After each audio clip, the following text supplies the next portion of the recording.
Students students next आपका topic है duality in linear programming. तो ड्यूलिटी इन लीनियर प्रोग्रामिंग को सोल्व करने के लिए अब हमें स्लैक सरप्लस वेरिएबल की ज़रूरत नहीं है। आपके पास सीधा क्वेश्चन मिलेगा। जैसे क्वेश्चन आपके पास दिया हुआ है, फाइंड द ड्यूल, आपको ड्यूल फाइंड करना है of the following, find the dual of the following primal problem.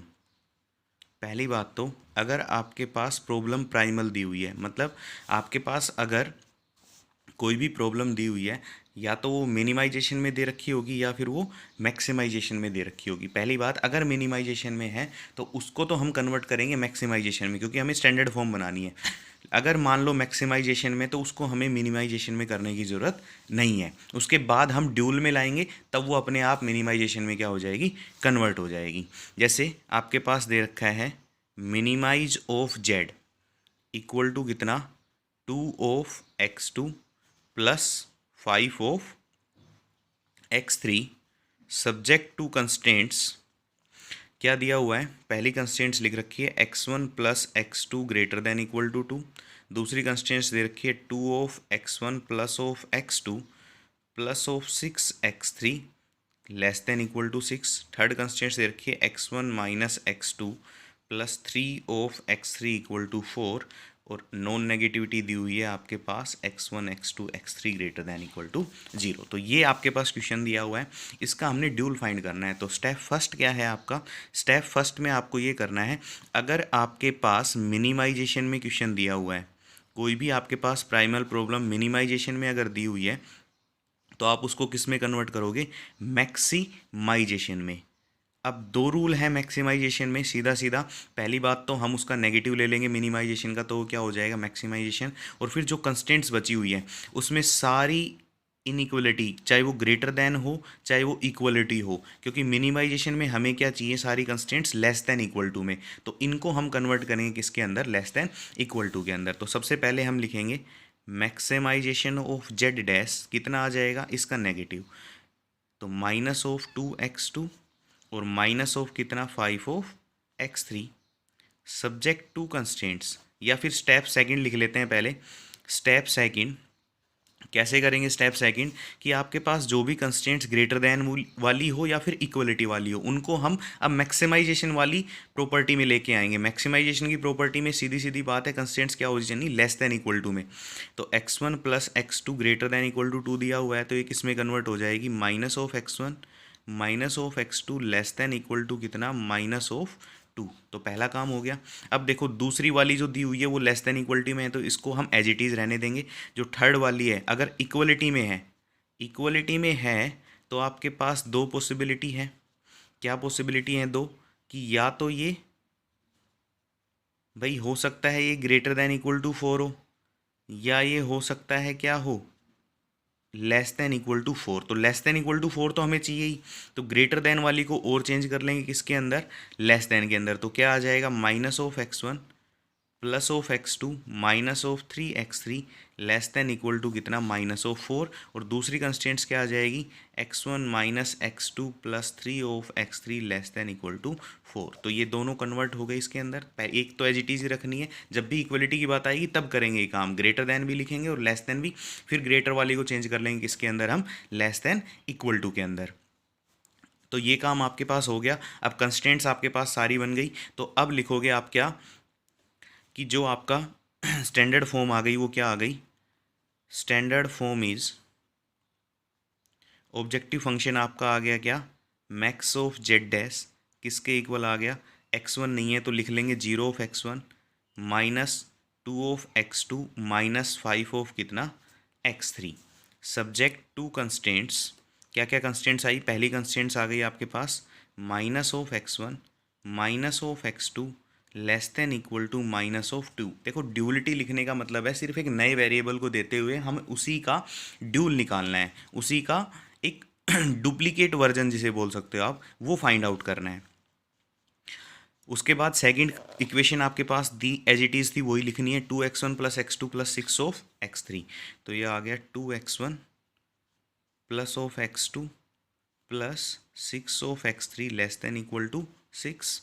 और ये दो इक्वेशन आ गई आपके पास क्या क्या, x1 minus x2 plus 3 of x3 less than equal to 4 और minus of x1 plus of x2 minus of 3x3 less than equal to -4 where x1 x2 x3 greater than equal to 0। तो ये आ गई अब standard form. अब इस standard form का use करते हुए हमें क्या बनाना है, ड्यूल बनाना है। तो ड्यूल कैसे बनाएंगे, अब देखो ड्यूल में हमें नए वेरिएबल का यूज करना है, डुप्लीकेट वर्जन बना रहे नई वेरिएबल का यूज करना है। तो करेंगे क्या, ड्यूल बनाने के लिए एक चीज़ यहाँ से ध्यान दो, क्या करेंगे कि जो भी आपके पास अब ड्यूल बनाएंगे तो मैक्सिमाइजेशन से वापस से हम किस में जाएंगे, मिनिमाइजेशन में जाएंगे, क्योंकि हमें उसी का डुप्लीकेट वर्जन चाहिए और क्वेश्चन आपका मिनिमाइजेशन में था तो हमें ड्यूल भी किस में चाहिए, मिनिमाइजेशन के अंदर। तो मिनिमाइजेशन जब भी हम करेंगे तो क्या करेंगे, जो आपके पास ये BIs दिए हुए हैं, मतलब एक तरीके से ट्रांसपोज कर रहे हैं क्या, कि जो भी आपके पास BIs हैं ये तो चले जाएंगे ऑब्जेक्टिव फंक्शन में, और जो ये ऑब्जेक्टिव फंक्शन के अंदर जो कोफिशिएंट है ये सारे किसके अंदर आ जाएंगे, BIs के अंदर आ जाएंगे। और यहाँ से जो रो के अंदर है वो चले जाएंगे कॉलम के अंदर, जो कॉलम के अंदर है वो आ जाएंगे किसके अंदर, रो के अंदर। कोफिशिएंट्स की बात कर रहे हैं। और नए वेरिएबल का यूज कर लेंगे जैसे W1 W2 W3 W4। तो क्या लिखेंगे हम सबसे पहले, तो minimization of Z dash, dual लिख रहे हैं ध्यान देना एक बार। तो जो भी BIs हैं इनको हमने किस में लिखना है, ऑब्जेक्टिव फंक्शन में। तो पहला -2 वेरिएबल नया ले लेते हैं W1 प्लस 6 ऑफ कितना W2 प्लस 4 ऑफ कितना W3 माइनस 4 ऑफ कितना W4। तो ये तो सारे BIs किस में आ गए, ऑब्जेक्टिव फंक्शन में। अब ऑब्जेक्टिव फंक्शन के ऑप्शन किस में आ जाएंगे, BIs में। क्योंकि अब हम ट्रांसपोज करेंगे तो देखो यहाँ पे आपके पास कितनी रो हैं, 4 रो हैं, और आपके पास जब हम BIs के अंदर इसको कन्वर्ट करेंगे तो आपके पास यहाँ पे कितने आएंगे, 3 ही BIs आएंगे, जो भी ऑब्जेक्टिव फंक्शन के कोफिशिएंट है। तो कैसे करेंगे, जो x1 के सारे कोफिशिएंट है, ये जो फर्स्ट वाले सारे कोफिशिएंट है इनको हम रो में लिखेंगे। कैसे, जैसे फर्स्ट वाला दे रखा है -1, तो -W1, उसके बाद 2 तो +2 W2, उसके बाद 1 तो +W3, उसके बाद -1 तो माइनस कितना आ जाएगा W4। और अब मिनिमाइजेशन है तो हमें सिंबल क्या रखना है, ग्रेटर देन इक्वल टू वाला। अब मिनिमाइजेशन में ग्रेटर देन इक्वल टू का सिंबल आएगा, और पहला कोएफिशिएंट क्या है, 0। तो ये बन गई आपकी फर्स्ट वाली। सेकंड बनाएंगे, सेकंड क्या हो जाएगा, सेकंड में देखो x2 का कोएफिशिएंट, सारे x2 के जितने भी कोएफिशिएंट है सारे को रो में लिख देने हैं। तो कितना आ जाएगा, -, और नई वेरिएबल के साथ W1 plus of W2 minus of W3 और प्लस ऑफ कितना W4 greater than equal to कितना आ जाएगा, -2 सेकंड का। अब थर्ड वाली क्या बन जाएगी, देखो अब x3 के सारे कोएफिशिएंट, क्योंकि 3 वेरिएबल हैं तो अब 3 ही रो बनेंगी आपके पास। x3 के सारे कोएफिशिएंट, तो पहले में x3 नहीं है तो 0 ऑफ W1, दूसरे में x3 है +6 ऑफ कितना W2, तीसरी वाली रो में x3 है तो प्लस ऑफ कितना 3 ऑफ W3, और -3 ऑफ कितना आ जाएगा W4 greater than equal to कितना -5। और लिखेंगे यहाँ पे where W1 W2 W3 and W4 सारे के सारे क्या रहेंगे, ग्रेटर देन इक्वल टू 0। तो ये जो आ गया, ये आपके पास क्या बन गया, फर्स्ट वाला जो आपकी प्राइमल प्रॉब्लम थी उसका क्या कन्वर्ट हो गया, ड्यूल कन्वर्ट हो गया। एक तरीके से उसका डुप्लीकेट वर्जन बन गया, क्या ड्यूल बन गया उसका। जैसे यहाँ पे सेकंड क्वेश्चन में देखो मिनिमाइज ऑफ जेड दिया हुआ है, तो पहले इसको मैक्सिमम ऑफ जेड में कन्वर्ट करेंगे। उसके बाद मैक्सिमम जेड में जब कन्वर्ट करेंगे तो जो भी constants greater than equal to है उनको हम किस में कन्वर्ट कर लेंगे, लेस देन इक्वल टू में। जैसे इसका नेगेटिव लेंगे लेस देन इक्वल टू, इसका negative less than equal to, ये एज इट इज़ रहेगी। इसका negative less than equal to, इसका नेगेटिव भी ले लेंगे, आ जाएगा लेस देन इक्वल टू। तो ये आ जाएगा आपके पास मैक्सिमाइज ऑफ जेड ले लिया पहले तो, फिर उनका नेगेटिव ले लिया जो जो ग्रेटर देन इक्वल टू थी, ये सारी कंस्टेंट्स आ गई। अब इसका ड्यूल लिखेंगे, ड्यूल लिखने के लिए क्या करेंगे, इसको मिनिमाइजेशन में बदलेंगे वापस से, मिनिमाइजेशन में, और ये सारे जो भी BIs हैं ये आ जाएंगे किसमें, ऑब्जेक्टिव फंक्शन में। तो -7 W1 -4 W2 +10 W3 -3 W4 and -2 W5। और इसके कोफिशिएंट पहली रो, इसके कोफिशिएंट दूसरी रो, इसके सारे कोफिशिएंट तीसरी रो। तो क्या आ गया देखो, इसके coefficient -3 W1 -6 W2 +7 W3 -1 W4 और -4 W5 greater than equal to जो ऑब्जेक्टिव फंक्शन में पहला कोफिशिएंट -3, तो ग्रेटर दैन इक्वल टू -3। इसी तरह से दूसरी रो लिख देंगे, सारे coefficient greater than equal to 2, और थर्ड रो लिख देंगे, सारे कोफिशिएंट क्या आ जाएंगे, ग्रेटर दैन इक्वल टू -4। तो ये क्या बन गया आपका, अब ड्यूल बन गया फर्स्ट प्रॉब्लम का। अब आ जाओ इस वाले पे, यहाँ पे देखना है आपको क्या करना है, right the dual of the following LPP. अब मैक्सिमाइज ऑफ जेड में दिया हुआ है तो अब हमें मिनिमाइजेशन में करने की कोई ज़रूरत नहीं है। तो इसको कैसे करेंगे, मैक्सिमाइज ऑफ जेड दिया हुआ है आपके पास, सब्जेक्टेड टू द कंस्टेंट्स। बस अब इतना याद रखना है कि मैक्सिमाइज जेड में लेस देन इक्वल टू होता है, तो ये भी 2 में कन्वर्ट हो जाएगा, ये भी किस में कन्वर्ट होगा, 2 में कन्वर्ट हो जाएगा। तो आपके पास क्या बन गया, देखो इस क्वेश्चन को एक बार करते हैं। क्या आपके पास दे रखे हैं दोनों constants, 4 of x1 plus of 3x2 plus of x3 equal to 6। तो ये क्या हो जाएगा आपके पास, 4 of x1 plus 3 of x2 plus of x3 या तो ग्रेटर देन इक्वल टू 6 या क्या आ जाएगा आपके पास, लेस देन इक्वल टू 6। ये तो एज इट इज़ रह जाएगी, इसको कन्वर्ट कर लेते हैं। तो ये क्या आ जाएगा, -4 of x1 -3 of x2 minus of x3 less than equal to कितना, -6। और दूसरी as it is 4 of x1 plus 3 of x2 plus of x3 less than equal to 6। इसी तरह से दूसरी कंस्टेंट्स दे रखी है, x1 plus 2 of x2 plus 5 of x3 equal to 4। तो ये क्या बन गई, x1 plus 2 of x2 plus 5 of x3 greater than equal to 4, और x1 plus 2 of x2 plus 5 of x3 less than equal to कितना, 4। इसको convert कर लेंगे, x1 plus 2 of x sorry minus of x1 minus 2 of x2 minus of 5x3 less than equal to minus of 4, और ये आ जाएगा x1 plus 2 of x2 plus 5 of x3 less than equal to 4। अब क्या लिखेंगे, अब एक बार standard form complete लिख देते हैं। तो क्या आ जाएगा आपके पास, मैक्सिमाइज ऑफ जेड आ गया 2 of x1 plus 3 of x2 plus of x3 subjected to constants. Constants आपके पास क्या क्या आ गई, पहला आ गया 4 of x1 plus 3 of x2 plus of x3 less than equal to 6 पहली, उसके बाद दूसरी -4 of x1 -3 of x2 -3 of x3 less than equal to कितना, -4।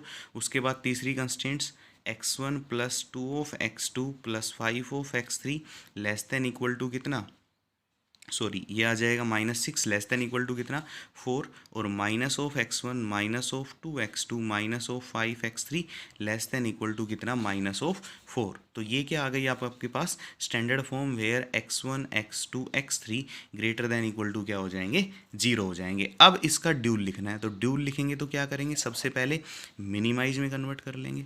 तो मिनिमाइज ऑफ जेड डैश क्या आ जाएगा आपके पास, ये जितने भी लिखे हुए हैं ये सारे किस में चले जाएंगे, ऑब्जेक्टिव फंक्शन में। 6 ऑफ W1 माइनस 6 ऑफ कितना W2 प्लस 4 ऑफ कितना W3 माइनस 4 ऑफ कितना W4। अब क्या करना है, ये वाले कोएफिशिएंट किस में आ जाएंगे आपके पास, सब्जेक्ट टू कंस्टेंट्स। पहले x1 के सारे कोएफिशिएंट एक रो में लिखते चलेंगे, variable W1 W2 -4 of W2 plus of W3 minus of कितना आ जाएगा यहाँ से आपके पास W4 greater than equal to कितना आ जाएगा, 2। उसके बाद सेकंड आ जाएगा क्या, 3 of W1 minus 3 of W2 plus 2 of क्या W3 x2 के सारे coefficient minus 2 of W4 greater than equal to 3। इसी तरह से थर्ड आ जाएगी W1 minus 3 W2 plus of 5 W3 and minus of 5 क्या W4 greater than equal to कितना, 1, where W1 W2 W3 and W4 सारे के सारे क्या रहेंगे, ग्रेटर देन इक्वल टू 0। तो ये आपका क्या बन गया, अब ड्यूल बन गया। तो इस तरीके से हमने ड्यूल बनाना है। ध्यान रखना बस एक चीज़ कि मैक्सिमाइज अगर दिया हुआ है तो हमें मिनिमाइज में कन्वर्ट करने की ज़रूरत नहीं है, मिनिमाइज में सीधा उसका ड्यूल लिखा जाएगा। हाँ, अगर आपके पास क्वेश्चन मिनिमम में दिया हुआ है तो उसको पहले मैक्सिमाइज में बनाएंगे, स्टैंडर्ड फॉर्म में मैक्सिमाइज ही होती है, मैक्सिमाइज में बनाएंगे, फिर उसके बाद हम उसका क्या करेंगे, ड्यूल लिख पाएंगे। तो इसका आंसर भी आप मैच कर सकते हो। अगर आपके पास कहीं ऐसा लिखा मिले आपको कि जैसे 6 और -6 अगर दिया हुआ है तो आप 6 कॉमन लेके यहाँ से W1 माइनस W2 भी लिख सकते हो, इसमें कोई प्रॉब्लम नहीं है। तो इसको अगर आंसर में आप मैच कराना चाहो तो ऐसे भी लिख सकते हो, minimization of Z dash 6 common लिया, आप लिख दोगे W1 माइनस W2 और यहाँ से हमने +4 कॉमन लिया, ये आ जाएगा W3 माइनस W4।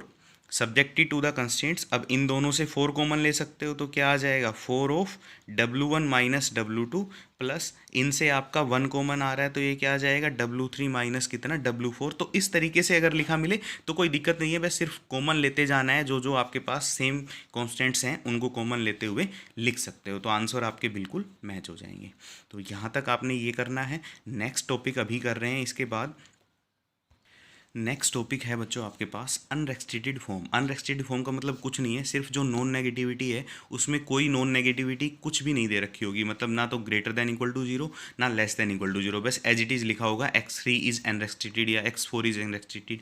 जैसे क्या, गिवन द ड्यूल LPP, ये आपके पास कोई LPP दी हुई है, मिनिमाइजेशन ऑफ z दिया हुआ है 2 of x1 plus 3 of x2 plus 4 of x3, subject to the constants, constants आपके पास दे रखी हैं 3, कंस्टेंट्स लिखने के बाद इसने लिख दिया and x1 x2 greater than equal to zero और x3 ये दे दिया। देखो x3 इज़ अनरेस्ट्रिक्टेड, इसका मतलब हुआ कि ये वेरिएबल पे कोई रेस्ट्रिक्शन नहीं लगाई, हमें चाहिए नॉन नेगेटिविटी। तो हम क्या करेंगे, x3 को किसी दो और वेरिएबल के सब्ट्रैक्शन में लिखेंगे, जैसा कि हमने शुरू में बताया था जब हम स्टैंडर्ड फॉर्म कन्वर्ट कर रहे थे तब उसके रूल के अंदर कि x3 को किसी दो और वेरिएबल के रूप में लिखेंगे और उन वेरिएबल को हम क्या कर देंगे, रेस्ट्रिक्टेड कर देंगे। जैसे क्या, since the variable x3 is unrestricted in sign the given LPP can be transform into the standard primal form by substituting. क्या सब्स्टिट्यूट करेंगे, x3 को हम किसी दो x3 डैश और x3 डबल डैश किसी दो के डिफरेंस में लिख देंगे और ये दोनों के दोनों क्या रहेंगे, greater than equal to zero, where x3 dash greater than equal to zero and x3 double dash greater than equal to zero. बस इतना काम करना है और बाकी काम सेम जो हमने ड्यूल निकाला था उसी तरीके से करेंगे। जैसे x3 की जगह सिर्फ हम ये पुट कर देंगे, जहाँ भी x3 है वहाँ पे ये पुट कर दिया सबसे पहले। अब देखो आपका मिनिमाइजेशन ऑफ z दिया हुआ है, पहले इसको मैक्सिमाइज में कन्वर्ट करेंगे स्टैंडर्ड फॉर्म के लिए, तो मैक्सिमाइज ऑफ z डैश कितना आ जाएगा, उसका डिफरेंस कर लेंगे तो minus of 2x1 negative symbol के साथ minus of 3x2 minus of 4 x3 की जगह लिख दिया x3 dash minus x3 double dash. उसके बाद सब्जेक्टेड टू कंस्ट्रेंट्स, जो भी आपके पास कंस्टेंट दी हुई है x3 की जगह तो ये वाला पार्ट पुट कर देना है और जो भी ग्रेटर दैन या फिर इक्वलिटी है उनको दो पार्ट में करेंगे और जो लेस दैन इक्वल टू है उसको एज इट इज रखेंगे। तो 2 of x1 plus 3 of x2 plus 5 of x3 ये ग्रेटर दैन इक्वल टू 2 है, इसको हम किस में करेंगे, लेस दैन इक्वल टू में, क्योंकि मैक्सिमाइजेशन में आप कन्वर्ट कर रहे हो तो आपका सिंबल कंस्टेंट्स का कैसा होना चाहिए, लेस दैन इक्वल टू। तो लेस दैन इक्वल टू में कन्वर्ट करने के लिए क्या करेंगे, इसका नेगेटिव ले लेंगे, तो इसका नेगेटिव ले लिया और x3 की जगह हमने ये पुट कर दिया x3 dash minus x3 double dash less than equal to -2। इसी तरह से सेकंड वाली, अब जो इक्वलिटी है उसको तो वही दो में कन्वर्ट करना है, वही सेम प्रोसीजर है। दो में कैसे कन्वर्ट करेंगे, एक बार ग्रेटर दैन इक्वल टू 3 एक बार लेस दैन इक्वल टू 3, फिर जो ग्रेटर दैन इक्वल टू 3 है उसका क्या ले लेंगे, नेगेटिव। जैसे इसने ले रखा है minus of 3x1 minus of x2 minus of 7 x3 की जगह हर जगह यही पुट करेंगे लेस दैन इक्वल टू -3 और ये एज इट इज रखा लेस दैन इक्वल टू कितना 3। उसके बाद जो फोर्थ कंस्टेंट्स आपकी है वो एच डीज रह जाए क्योंकि वो लेस देन में दी हुई है, तो इसके साथ हमें कोई छेड़छाड़ नहीं करनी। ध्यान रखना है सिर्फ x3 को परमानेंटली क्या करना है, अब हमें चेंज कर देना है। यहाँ से क्या आ गया, x1 x2 x3 dash and x3 double dash greater than equal to zero. अब क्या लिखेंगे, इसका ड्यूल लिखेंगे। ड्यूल सिंपल सा है, मिनिमाइजेशन ऑफ जेड डैश में कन्वर्ट करेंगे। मिनिमाइजेशन ऑफ जेड डैश में क्या करेंगे, जितने भी वी आईज हैं उनको हम कन्वर्ट कर देंगे किसके अंदर, ऑब्जेक्टिव फंक्शन के अंदर। तो पहला आ जाएगा -2w1, उसके बाद देखो ये 3 और -3, तो 3 कॉमन ले सकते हो इससे, +3 w2 dash minus w2 double dash. अब इस तरीके से ही लिखेंगे, जैसे x3 और x4 होता तो हम लिखते w3 और w4, लेकिन अब x3 dash minus x3 double dash है तो इसी तरीके का हम यूज कर लेंगे वेरिएबल क्या, w2 डैश और w2 डबल डैश। तो यहाँ पे 3 के साथ आ गया।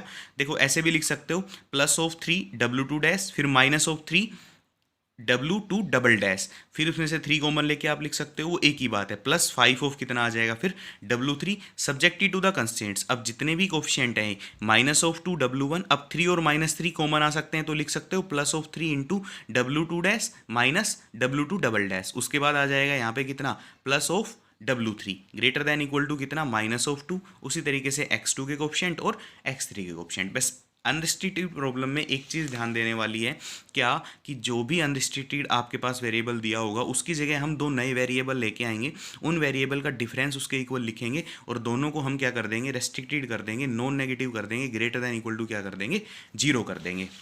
तो ये आपका आई थिंक लास्ट टॉपिक है। उसके बाद हमने ग्राफिकल मेथड हमने करा दिया था सारा, तो आपकी फर्स्ट यूनिट यहाँ पे ख़त्म होती है। 1 मिनट मैं देख लेता हूँ अगर कुछ और बचा होगा तो। एक लास्ट आपका छोटा सा टॉपिक रहता है इसके अंदर, क्या प्रॉब्लम ऑफ डीजनरेसी। डीजनरेसी का मतलब टाई है। टाई कहाँ होगा वो देखना है। अभी तक आपको कुछ पता नहीं चलेगा कि कहाँ तक टाई जा रहा है।